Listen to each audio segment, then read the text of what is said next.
So you guys will have no idea about this, but this is a re-recording of the intro and first 4 teams on this list because for some reason the camera and the SD card that were once perfectly merged together in marriage decided to divorce each other in order to cause an inconvenience in my life.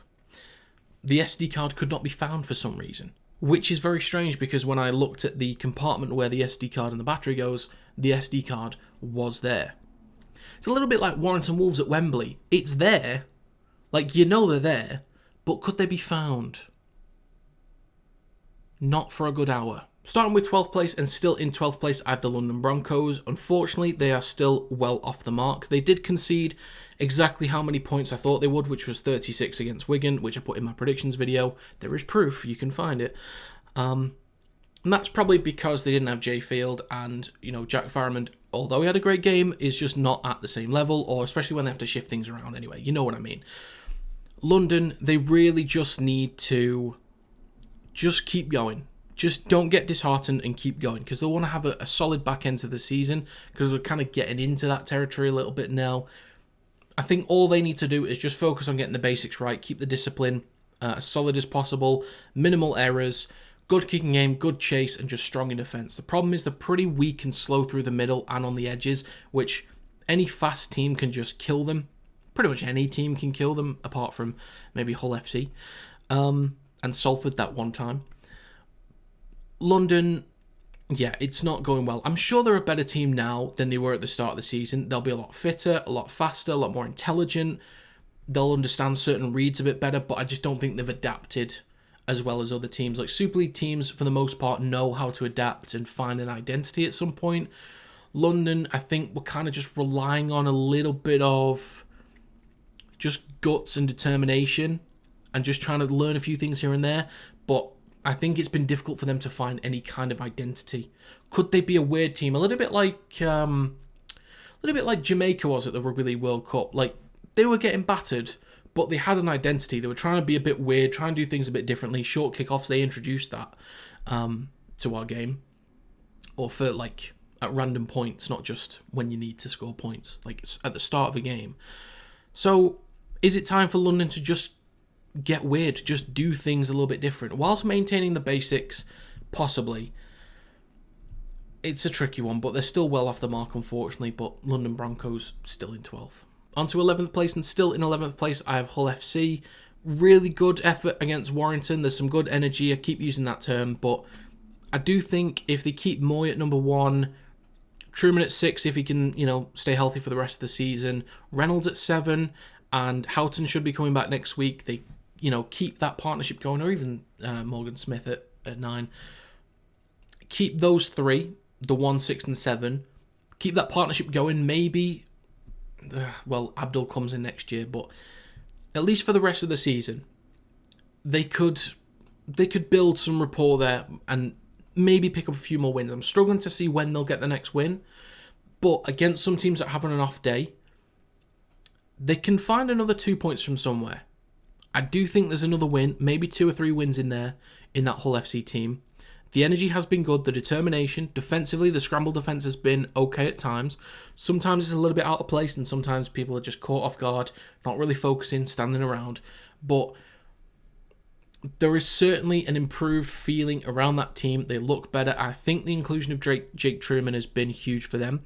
It's not been perfect in every single game he's played, but he at least adds a different dimension, a different dynamic to that Hull FC attack. And defensively, if they can make improvements, then they will pick up wins at some point again in this season. But Hull FC still in 11th. Moving on to 10th place now, and still in 10th place, I have the Castleford Tigers. I think the defensive line speed was pretty solid. Now, there's a couple of examples of how this worked against Hull KR, because first of all, Hull KR's attacking style was a bit flat against Castleford. So the 2 things. Number 1, when Hull KR were flat against Huddersfield's defensive line speed was fairly quick, and that's what caused an interception from Essen Masters. Number 2, Salford's defensive line speed against Warrington was pretty quick, and Warrington were playing pretty flat. They had no plan. And that shut Warrington down a lot. And then again, Castleford, decent defensive line speed against a flat-looking Hull KR. Not flat in terms of not knowing what to do, just a flat style, rather than having that depth. allowed them to shut Hull KR down quite a bit and make it very difficult. So, with that being said, defensively, if they can keep that up, they will allow some teams to struggle.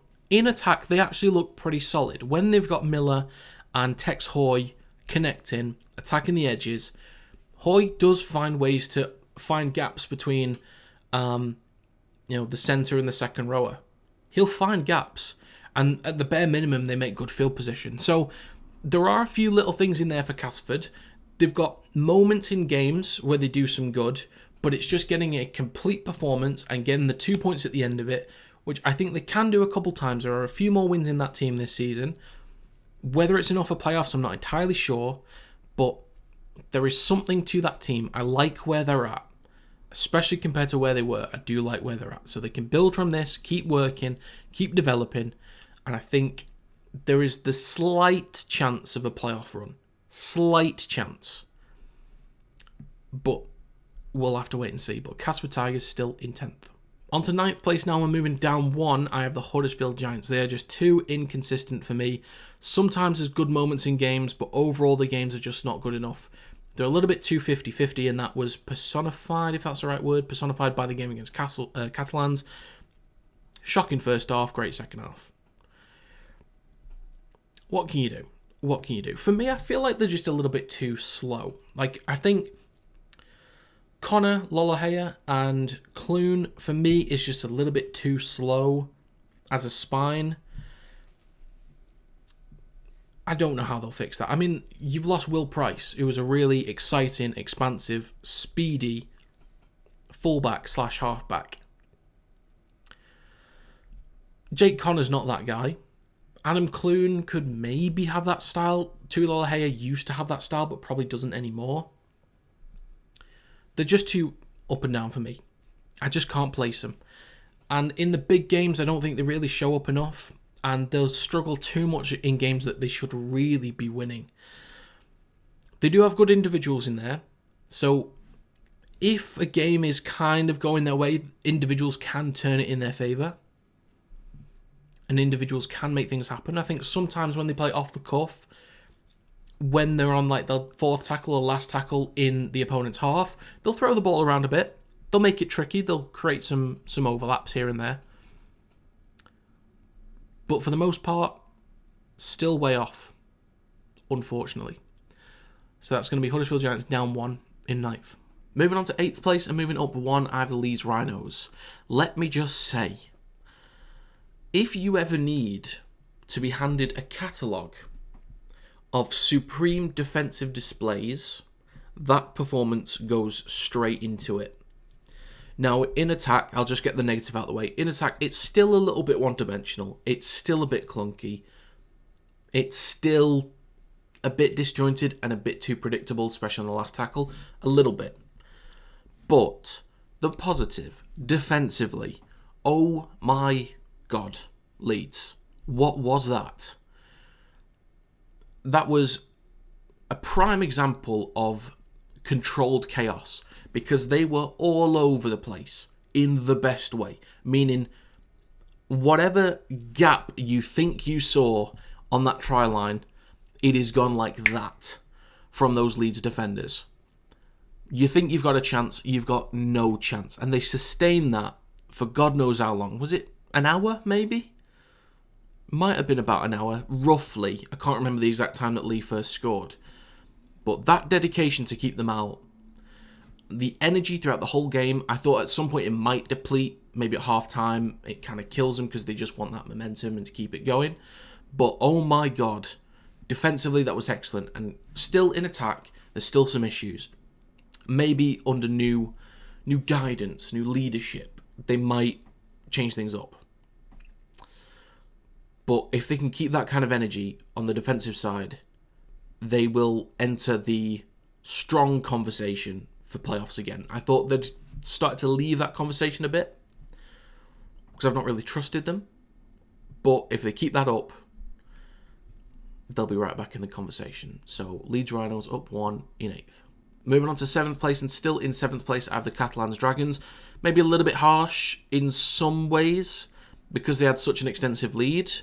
I guess on the balance, they could have lost it with the comeback that Huddersfield put on. They're still a little bit inconsistent for me. I think also based on other teams' performances. So I'd like to talk about Catalans, but based on other teams' performances, they've earned moves up.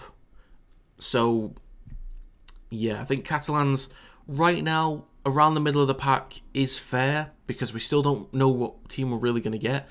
Defensively, we don't know which team we're going to get, and in attack, we've got no idea as well. They can throw the ball around really nicely, but sometimes it's just so sluggish, so obvious what they're going to do. And defensively, as I said, you just don't know which team you're going to get. So that's all I can really say about them right now. Will they fix it? I feel like they might. They've certainly got the individuals to turn things around, and I think they've got the coach to do it. They've got one of the best and most underrated coaches in the league as well. So I think that they'll sort it out. They'll be in the fight for playoffs by the end of the season, I'm pretty sure. But will they sort it out? I have confidence they will, but I'm not entirely convinced. But Catalans Dragons still in 7th. On to 6th place now, and moving down one, I have the Leigh Leopards. Maybe it's because of the defensive resilience from Leeds. My biggest concern with Leigh, I think, was maybe it was a little bit too one-dimensional at times. Like, it was just attack the left edge and that's it. Like, they threw up some good shapes and there was times where they opened up leads. If it wasn't for their scramble defence, they'd definitely put up more points. Another reason why this might be harsh, actually, is because of... I think the performance was still fine. Defensively, they were okay at times. In attack, I thought they looked really, really effective. Running the ball from their own half. And also spreading the ball in Leeds half as well. So a little bit harsh. But if it wasn't for the performances of other teams, they wouldn't move down. So they're still within that general vicinity in the top half. So yes, a little bit harsh. They're still a really strong team. So I just did think it was a bit one-dimensional, and it probably wasn't until Epape and Dwyer played together where they let Epape be the first receiver, add a little bit more spice to that attacking speed, that they looked more effective against Leeds. Still a strong team, still not perfect yet. They've got a bit to work on, especially defensively, and in attack can be one-dimensional at times, but with the players they've got, they'll sort it out. But Leigh Leopards down one. On to 5th place now, and moving down one, I have the Warrington Wolves. Their performance against Hull FC, and even Salford the week before, were very lacklustre, and of course Wigan the week before that. Very, very lacklustre. The performance last week was better than the performance against Salford, but still not doing what we were originally doing earlier on in the season, which is, and I will keep saying the same thing again and again and again, spreading the ball early in the tackle count, deep in our own half. There was a few times where we tried to spread the ball, but the problem was we were trying to force it through the middle. Doing these power plays where you play the flat pass off to the decoy runner. Normally it's the second rower. Trying to do that kind of stuff too much, forcing errors. Too many errors naturally, completed at 47%. If it wasn't for individuals in that game, we lose. Simple as that. Individuals being George Williams, who actually made us look more of an attacking threat, and of course Matt Duffy, who has been a huge saviour in a lot of games, especially the Hull KR game in round 4, I think it was. Without those two, we would have been even further off in the Challenge Cup final and last week against Salford. But against Hull FC, when we needed them, we needed our best players to have big moments. That's what that was all about. That's why they get paid as much as they do, as I'm pretty sure both of them are probably our marquee signings. But yeah, as a unit, we're still not spreading the ball enough. I think we're going to be without Matty Ashton. I need to look at the injury lists because I think he was taken off in the second half. There are some good moments, some defensive resilience and some good ruck speed through the middle. I think there was something that came out a few weeks back on Sky that we had the quickest play the ball speed or the quickest ruck speed in the league. That is something that's really helped us so far this season. But if we can keep getting back to that, our forwards didn't look particularly on it against Hull. But if we can get back to them having powerful runs through the middle, not just taking these static passes where they're just stationary, receiving the ball, then running, actually running onto it, barreling onto it, setting up good ruck speed for Danny Walker to execute from there. But yeah, it was individuals that really helped us in that game. As a unit, we've still got work to do on both sides of the ball, but that's Warrington Wolves down 1 in 5th. Moving on to 4th place now and moving up 2. I have the Salford Red Devils. Back-to-back quality performances against a pretty strong team overall in Warrington. Maybe not so much recently, but overall in Warrington. And a strong team in St Helens. We're going to have issues, Salford. We're going to have some serious issues. Now, in attack, they look like they're able to control games pretty well. They're not always putting up incredible numbers of points. Sometimes it's just enough. And just enough is fine. As long as you score more than you concede, it's fine. But Salford, they've got this way of... I feel like they rise to the occasion more. So, if it's, say, an easier game, like if it's London, or if it's Hull FC, or if it's Castleford, maybe Huddersfield, they don't rise to it. There's nothing to rise to. It's another week. But when it's a big game against Hull KR, or it's a big game against Warrington, or a big game against Saints, or even Wigan, Salford, for me, they play to the occasion. So that's what makes them a tricky team to place, because they are a team that can absolutely be troubled by London and be troubled by Hull FC. As you know, we've seen from London that they kept it. That was probably their lowest score, 12-4. But Salford, they rise to the occasion, and that's what makes them tricky to place. They can be an excellent team, which is what makes me think that if they can get to playoffs and not lose out on that based on dodgy performances against teams lower down, they can get to playoffs, they'll rise to those occasions and could be a dark horse for a grand final push. I'm not fully convinced yet, but they just have that feel about them. In attack, they can be 50-50, and defensively, they can also be 50-50. But the difference is, and I'll say again, that they rise to the occasion when it's needed. But when they do, they look amazing. But they're a weird team to place right now. On to 3rd place now, and still in 3rd place, I have Hull Kingston Rovers. Grueling effort against Castleford. I don't think it would have been right moving them down 1, even though, based on how other teams performed, maybe it was part of a conversation I had with myself to maybe move them down 1. I don't think it would have been right. They're still the 3rd best team for me right now. Castleford did make it a tricky game, but I think, look, Hull KR have been put under pressure in some games this season. That is the kind of game where you expect them to get it done. One way or another, you expect them. They have to find a way to win, and they did. I think players like Mikey Lewis had a good go. Certainly created problems for Castleford. Definitely had a go, but sometimes it was a little bit too chaotic. My only issue with him is probably his ability to organise or stay calm enough and composed enough. Like when he's playing off instinct, and when he, like Salford, has to rise to the occasion, he can. But sometimes there's a moment where it's just... he looks too chaotic. And he's not calm, he's not controlling a situation.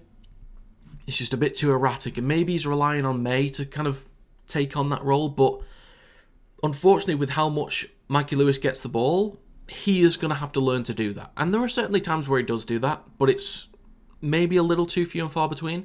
Fantastic player. This is not all about Mikey Lewis, of course, but he is a huge focal point for KR. So that's why I'm leaning on him. Attacking wise, good moments to pick up field position. A little bit too flat for me, to be honest, because there was some good pressure from Castleford defensively, so a little bit too flat. Easy passes, either a flat pass or just a ball out the back, and that was easily shut down. So, good moments picking up field position, but if they play with a bit more depth, like they did against, I think it was Huddersfield 2 weeks back, they can create more problems. But yeah, bring the depth back into the attacking structure, and I think they would have been a little bit better off against Castleford. But overall, still a great team. Hull KR still in third. Moving on to second place, and still in second place, I have St Helens. Good effort against a Salford team that's looking really strong at the moment. They could have won it. Still looking very strong overall this season. There isn't too much to say on them. They just look better than they were, obviously, a few months ago. In attack, they seem to be alright. Defensively, seem to be alright. Relatively speaking, that game against Salford wasn't that high scoring. Relatively speaking, anyway, to some games or some defensive efforts. They'll be fine. I think they'll bounce back very quickly. They'll still be able to compete with the best teams in the league. This was just one where Salford just got it right. They just got it right when it mattered. But yeah, St Helens, still a strong team. Not too much to say, really. I think they've adapted fairly well to life without Lomax. I think Walmsley's still out for a little while as well. Knowles possibly as well. Can't remember exactly who's out. But they're adapting well. And Mbai isn't so used to that number 6 role, but he will develop into it as the season goes on. Whether he becomes the number 1 for the 6 role, we'll have to see. Because if St Helens look strong with him there over Lomax, it's going to be one of those to say, well, we can't drop Lomax, but you might have to have that conversation of, well, he's not making the team over Mbai. Mbai makes us better, therefore he has to stay.